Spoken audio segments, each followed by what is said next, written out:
Well, every year, the Georgia Farm Bureau, along with its Women's Committee, sponsors an educational leadership conference where hundreds of women and a few select spouses are encouraged to spread ag education both in the classroom as well as in the community. The theme for this year's conference, Reaching for New Heights. Although it was a complete coincidence, the Reaching for New Heights theme was a fitting one, considering this year's conference was held at Stone Mountain State Park, home to the largest granite mass in the world at nearly 1,700 feet. As an organization or as an individual, you never are where you need to be. So you got to continue to reach up and forget about what you've done in the past, forget about what's worked and what hasn't worked, but keep reaching to be better tomorrow. Being involved in the FFA there. Trisha Lastly, a prime example of someone who is always reaching for new heights. As this year's keynote speaker, Lastly has spent the last 9 years teaching ag education in Madison County and was recently named as the 2014 recipient of the Georgia Farm Bureau's Young Farmers Excellence in Ag Award. Other conference presenters included Will Thompson, a Macon attorney who specializes in tax and estate law. Thompson's workshop focusing on how to get started in planning the succession of your farm to the next generation.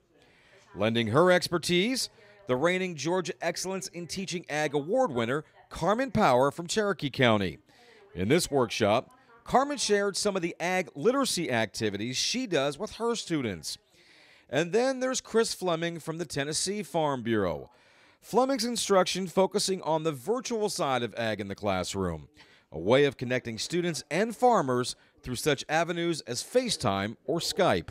Individual farmers, if they tell their story, they may not feel comfortable going into a classroom full of 25 or 30 kids, but if they have some kinfolk in there, they may not mind making a phone call, a FaceTime call or Skype, so they can tell their story to that classroom. And it is taking off more with the young farmers and ranchers, but we do have Farm Bureau women that utilize that as well, and then we do from the state office also.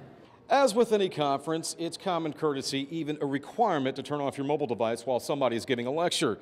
In this room behind me, however, using your mobile device is highly encouraged. No need for expensive video cameras or still cameras when all the latest technology can easily fit in your purse or pants pocket.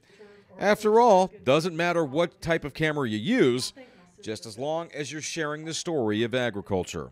The most important thing is just grab the camera that you have with you, making sure that you focus, you have good lighting, and just try to freeze that moment in time so that you can share with your family, your Farm Bureau family, and future generations. It's a matter of, one, the older generation embracing the technology, and then it bridges a connection between the younger generation and the older generation. Say, hey, my dad wants to start using his iPhone or his app on the farm, and I've got to show him. And now you've kind of brought that youngster into the farm to see, okay, all this technology I've been using the past few years, I can start using it on my farm, whether it be an app or something else on the farm. It helps them in some way, bringing them to it and connecting the two. And as soon as we embrace that technology, I think the possibilities just become really endless for the farmer of what's available.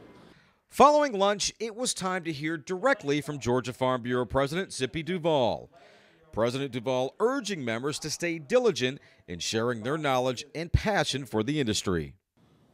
Today, we're telling you about new technologies, voter voice at the end of the legislative report, how to use your cell phones and how to do Skype in the classroom, how to prepare our farms to move on into the futures, how we leave them to our children.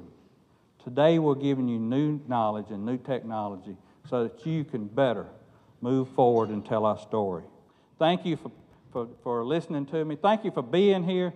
Thank you for everything that you do as a county leader, because without you, Farm Bureau would not exist.